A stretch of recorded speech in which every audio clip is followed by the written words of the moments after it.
Amaro cyane abantu musanzwe mukurikirana runo rubuga rwanje chaîne YouTube yitwa Apo Business. Kumbusha kumbonye ijya mbere ariko amazina yanjye nitwa Apone ni Kampaye, ni chaîne ncica ama video atandukanye, ama video y'iterambere, ama video y'ikibano, ama video ajyanye no guterana intege muri buno buzima bwa bisi yose, ajyanye no kungurana ubumenyi, impano zitandukanye.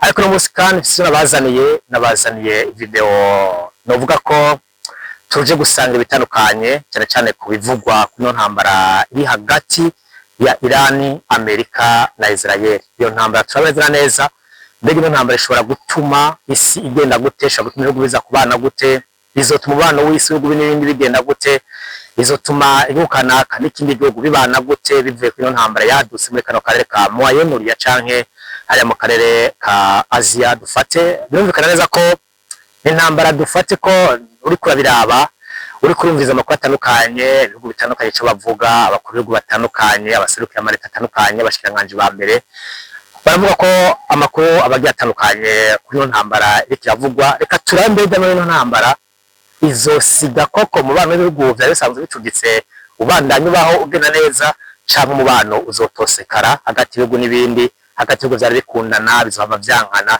Reka turabire hamwe ko bizokunda kuno munsi.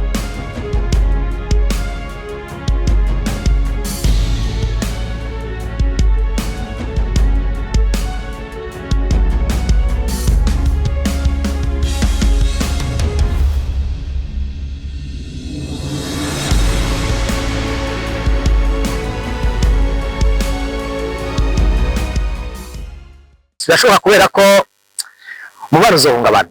Nk'akarorero kuva iyo ntambara itangura yo muri Iran, hanyuma umukuru yarongoye Iran cyangwa umukuru w'ikirenga cyane ubwo wita leader supreme ayatora agapfa, yasubiriwe n'umuntu wari asanzwe novuga ati ari mu rwego rw'abagardien de la révolution, novuga ati nawe yamusubiriye. Hanyuma we waravuga ati jewe ururimi numva ekabara ko yitwa Alireza hafi. Alireza yavuze ati jewe numva ururimi rw'intambara gusumvya ururimi rw'ibiganiro. Ikiyago numva ni ikiyago c'ingwano gusumvya ikiyago cyo kwicarana na Trump ngo tugane canke na Netanyahu wa Israel ngo tuyage. Je nshaka intambara niyo numva cyane. Bisigura ugerageje kuraba ashobora kuba akaze gusumba uwarahahora ubwa mbere ayatora, ugerageje kuraba mu byari intambara kubera ko yatarete ibiganiro, baragana na Trump n'abandi. Ariko wewe ivyo kuganira avuga ati ivyo kuganira nta birimo, ahubwo turagwana, ahubwo turashiramo, hanyuma kumbure ngira ngo uzonyagwa zoheza yivire mu niko bimeze. Rero ugerageje kuraba ukuntu umuntu ashaka kuvuga ati n'umubano wane bihugu uzokomeza kugenda gute, umubano wowe diplomasi bizotosekara. Kubera iki?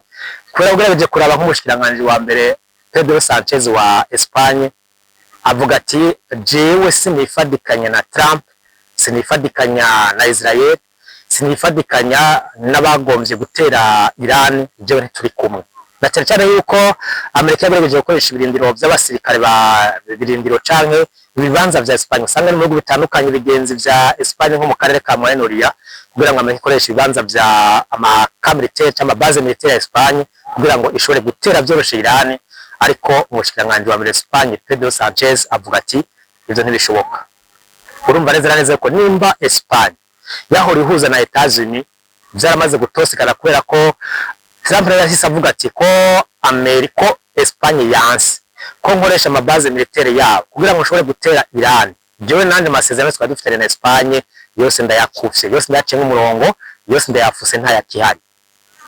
Bisigura ko mubano wabo wamaze gutosekara. Ariko kandi si Espagne gusa kubera ko n'Ubufaransa na n'Ubudagi ntabwo bari kure cyane nabo nyene, kubera ko ibihugu bimwe by'Uburaya navyo nyene byarafashe ingengo cyangwa byarafashe ingendo cyangwa byarashigikiye Pedro Sanchez kugira ngo bashobore kuvuga bati twebwe Amerika tuyifasha gutera Iran, cyo kuyorohereza kugira ngo bashobore gutera Iran byoroshe, aho twe niturimo. Ivyo birumvikana neza rero ko bishobora kuba bitazoroha cyane, kubera ko umuntu yovuga ati umubano uzoba nabi, uzogenda nabi, ivyo ni ngombwa ntawo hava akekeranya. Ariko kandi umuntu agerageje kuvyihweza neza bizokomeza gutosekana, kubera ko muri kino gihe Emiha Arabi, Dubai cyangwa Qatar canke za Dubai, Qatar, Arabia Saudite navyo nyene bizoza bigaragaza ivyo nakujana yuko gukorana na Iran bitazoba bishoboka, kubera ko vyamaze gutegwa na Iran. Iran kabihora yuko byaba bitunze cyangwa bifise ibibanza by'abasirikare cyangwa amabaze militaire ya Amerika basanzwe muri ico gihugu, muri izo bihugu bizogaragaza yuko naho nyine umubano hagati ya Iran, Dubai, Arabia Saudite, Qatar naho ntibizogenda neza, kubera ko iyo ntambara yabisaho hantu iza gutuma umubano n'ubundi uzokomeza agutosekana. Uko birabaye neza naho nyine Ubushinwa buri bwakomeza agufasha cyane mu bijyanye na gisirikare, kuko ntaburi kure cyane. Ubushinwa buratanga imfashanyo y'ibigwanisho ku gihugu cya Iran, biza bisigura yuko Ubushinwa nabwo nyene hagati ya Iran umubano uzotoseka mu hagati y'Ubushinwa na Amerika bizoba bigenda nabi, kubera ko impamvu Ubushinwa buzabushwana na Amerika no Ubushinwa butazemera gutakaza Iran. Kubera iki?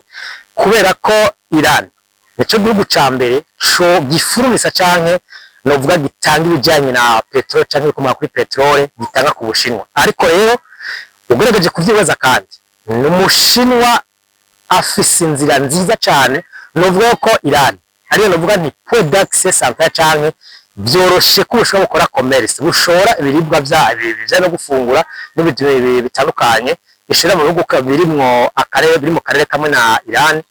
Iran yohereza Abashinwa ko badandariza cyane mu karere cyangwa mu bihugu Iran isanzwe itumbire ngo byerekana neza yuko rero bizokomeza umubano uzokomeza gutosekara hagati y'ibihugu n'ibindi. Ntawe uzi mbega Ubushinwa na Amerika bizogenda gute, nabo bizoba bishwana. Ubwo ntiturinze kuvuga tuti mbega none inyuma aho bizogenda gute, mbega Korea du Nord kwihoze navuga ati Korea ya ruguru kwitekereje Kim Jong Un ko gitekereje muri kano kanya, Putin ko muri kano kanya ahoze ho bari kwera wewe ati mu ngwano na Ukraine cyangwa n'abazova bizamwo ntawe ubizi. Ariko umubano w'ibigunda kanaka uzogenda utosekara, kuko narijya Arireza Ahafi we yavuze ati je igihugu cyose bizogaragara yuko gishigikiye Amerika canke Israel baba bafise amabaze militaire yabo canke bizogerageza kwerekana yuko bari kumwe na Amerika na Israel, je nzoba ndabateye. Vyerekana yuko nino ntambara umuntu aravye nabi yoshobora gusanga yakuye akarere katari gakusanga mbere wanashaka ibihugu vyo kwisi vyamaze gushikirwa, gutyo ugasanga vyagiye gukomera. Rero ntambara ntabwo yoroshe, kubera ko ku munsi w'ejo uheze igihugu ca Iran kumbure cyarateye ntawura, ariko bikadufate ko nivyo, kubera ko hari Misiri yagaruwe mu kirere ca Turiki. Misiri burizwamwo iri mu kirere ca Turiki, hanyuma naco yononye, ariko yari ivuye muri Iran. Ivyo biza gutuma ibihugu bigize umuryango umwe bwa OTAN, abatazi OTAN ibihugu vyagiyemo kugira ngo zoshobore kurwaniriza umwasi hamwe. Rero ibihugu biri muri ako karere baravuga bati biri muri uwo mugwi, biravuga biti wewe kumbure rero bagerageje gutega igihugu kiri kimwe mu muryango wa OTAN ugasanga bimeze neza.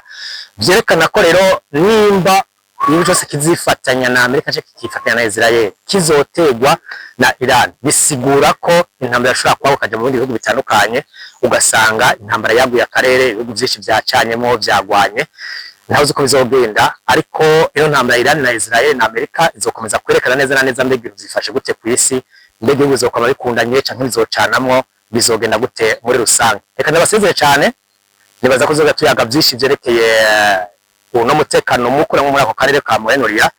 Tuzosubira mwakoze cyane.